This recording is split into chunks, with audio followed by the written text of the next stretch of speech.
Ladies and gentlemen, welcome to part 54 of Phoenix Wright Ace Attorney. And yes, Emma's fingerprint is on that cloth. And Gant just brought it up.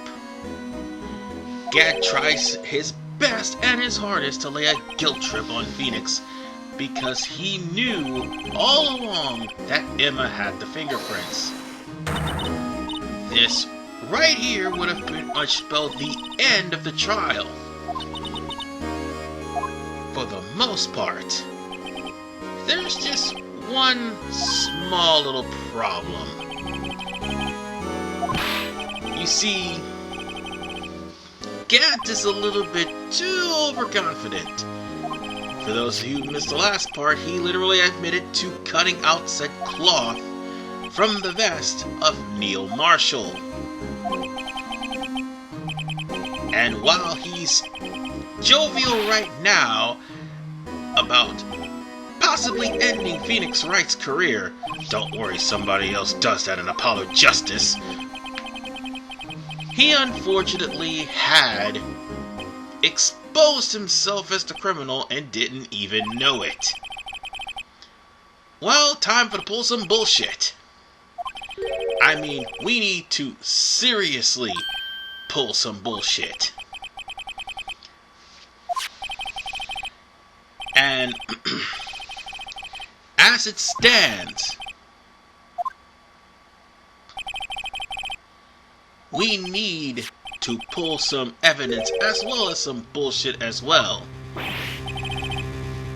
And Gant doesn't realize the contradiction. In fact, the contradiction that Gant himself actually made in the last part. And him running his mouth basically would be his own undoing. So on that note, to avoid a 2 penalty, get Lana's picture. And that right here, since Gant actually mentioned this picture not too long ago.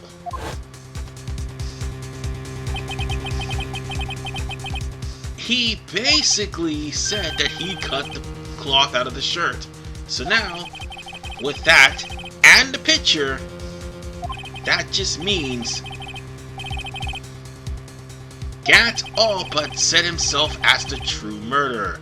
And even then, that one part of the cloth does not have blood on it, but a big handprint where Emma pushed him. And really hard, I might add.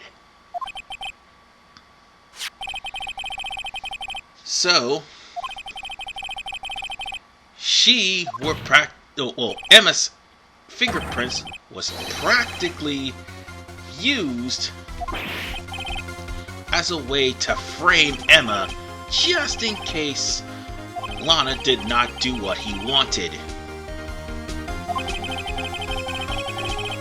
He was already knocked out. And as it stands right now, all fingers are starting to point to Gant. As much as Gant is breaking down. And he also pretty much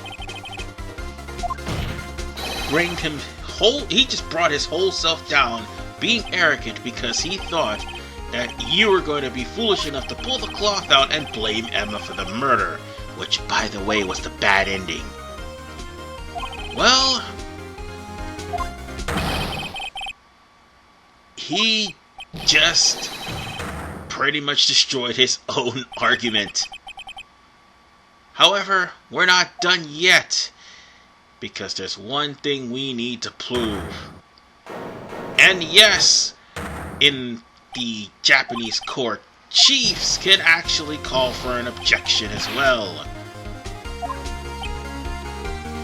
So on that note, even though Damon Gant is sweating bullets,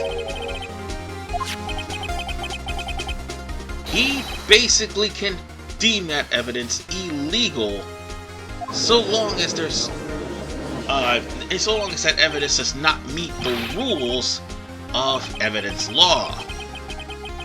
And that's where the book comes in. And that's why I told you, do not reveal the evidence when he asked for it the first time. And also, there's going to be a part where you say why you hid the evidence. I'll get to that in a little bit. But that's actually a 2 penalty if you actually answer wrong, so I'll get to that part later.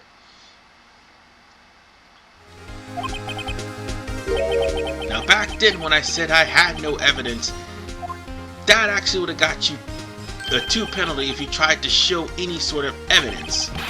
So you had to hold on to the evidence until this moment.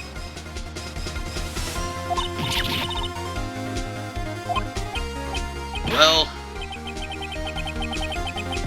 Gant is basically back to his jovial self. He almost broke down. We almost had him. We cracked that shell. Well, we basically need to prove that this evidence is legal. And now, it's time to pull out the evidence law book. Now it's time to first admit that we did this and say I did not. If you say I did, that's where you're going to get the 2 penalty. Say you did not. Objection! And as it explains, you couldn't really do it. And that would explain why else Phoenix repeatedly asked Gant, did he take the cloth off of Neil Marshall?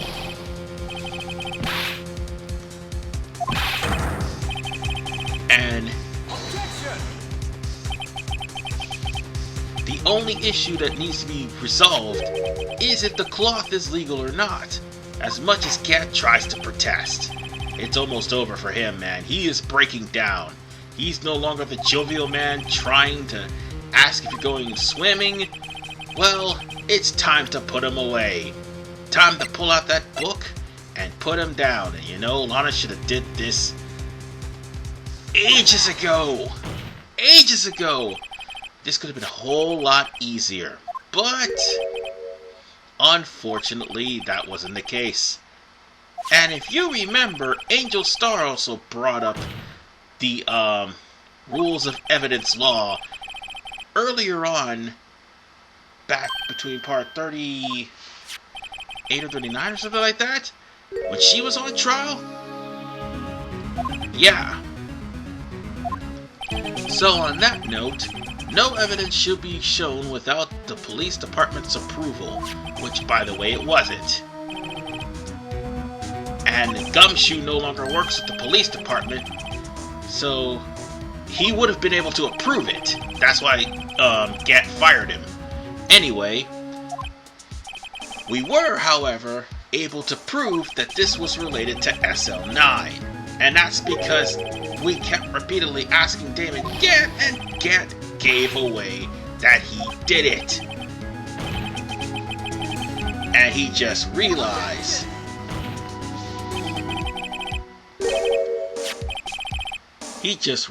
that that picture was shown earlier today. Lana was the one that gave him the picture in the first place. Although the cloth was meaningless, and now, at this point, Damon Gant was the one who made the cloth evidence. And ladies and gentlemen, we're about to come to the point where if you're playing Apple iPhone, playing the emulators, or at some point playing just about all the versions of Phoenix Wright on the HD collection, there's gonna come a point where it's gonna crash. So Seeing as how this evidence has been approved, only one thing left. To identify the true murderer as none other than Damon Gant himself. And by the way, we're coming to the moment where just about every version of this game would be completely destroyed. Ah, this infamous moment right here, and it almost crashed my game too. Jesus Christ! This is why I hate this case. But yes, Gant in the end couldn't help but laugh, as it was Jake Marshall's rash and pretty much uncharacteristic actions that caused his imminent downfall. Then again, you shouldn't have killed the man's brother. And that's something that you don't do. You don't fuck with family. And so he got Bruce Goodman to try to get SL9 reopened so that he could find out exactly what happened to his brother. He wanted closure. So in the end, it was Goodman's ID being stolen is what actually convinced him to go into the evidence locker to try to reopen SL9 and finally close the case and answer all the unanswered questions. Well, as soon as he tried to answer the questions, those blood spatters on the wall where Meekins was, that was Goodman's blood. So, on that note, as soon as he said he was going to hand the evidence to Marshall, which is probably how he managed to get the evidence in the first place, the knife that was used to set up Joe Dark, and was also Joe Dark's weapon of choice, ended up being the knife that put down Goodman.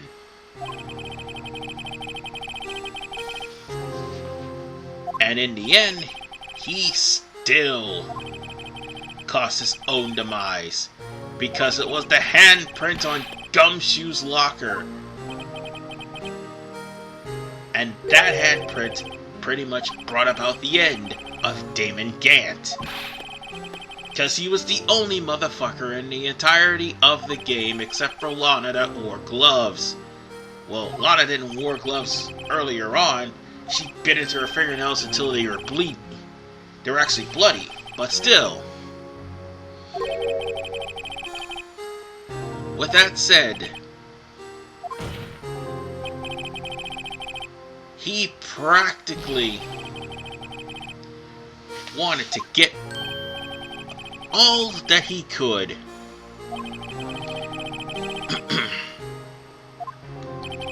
He pretty much tried to manipulate her as much as he could, because she was just as, how should I put it, guilty as he was. And leaving the fragments there, that was also an undoing. And also the glove being stuck into the evidence locker. That was his doing as well.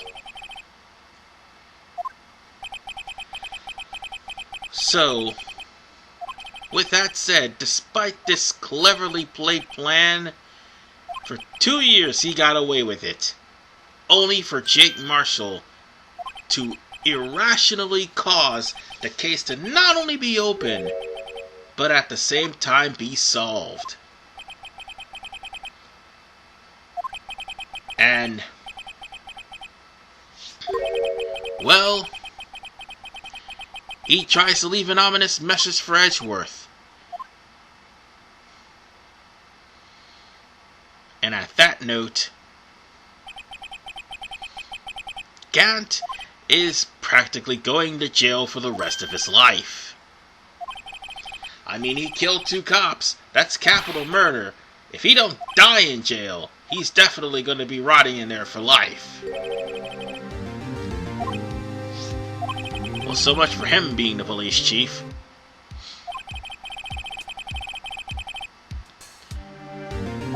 Well, all's well that ends well. At least Lana's cleared for murder. However, she's not cleared for being an accessory. So in other words, we still didn't win. However, Gant is actually giving reference to how Edgeworth and Phoenix will end up trying to uphold the law in later games, particularly the trilogies and Dual Destinies, because I think Edgeworth's only in one case in Spirit of Justice. So on that note, ladies and gentlemen,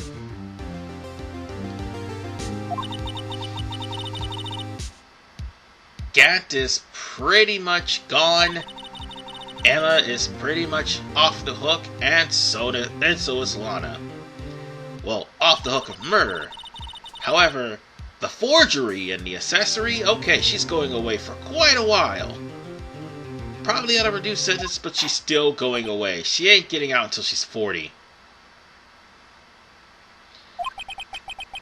On that note, at least for the most part, Emma finally, for temporarily today, got her sister back to normal.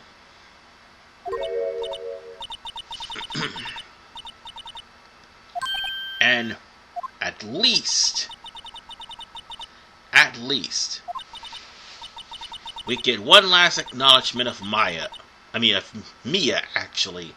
And this time around, at the last moment, Mia wasn't there to hold your hand.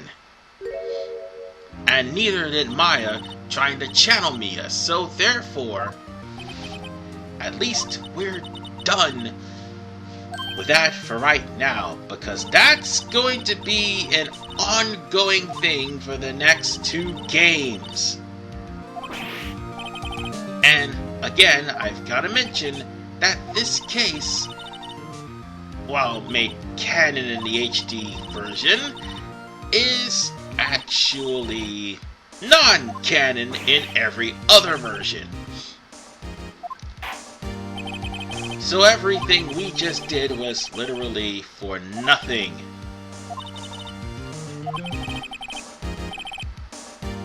And that's the thing we're going to have to deal with. The fact that you've been aggravated through all the bullshit trials and tribulations, and more importantly, the fact that Gant had so many restrictions and penalties throughout the trial. We're finally done. And we can finally get this not guilty verdict that should have been gotten a whole few days ago. But Lana had to make things difficult. Oh well. All's well that ends well, I guess. So on that note, ladies and gentlemen, I'll see you guys in the finale of Phoenix Wright, as Phoenix and company will celebrate, and I will most definitely give my final thoughts to Phoenix Wright, Ace Attorney. And thank the Lord, we are done with Rise from the Ashes, because I hate this fucking case so much. See you guys next time.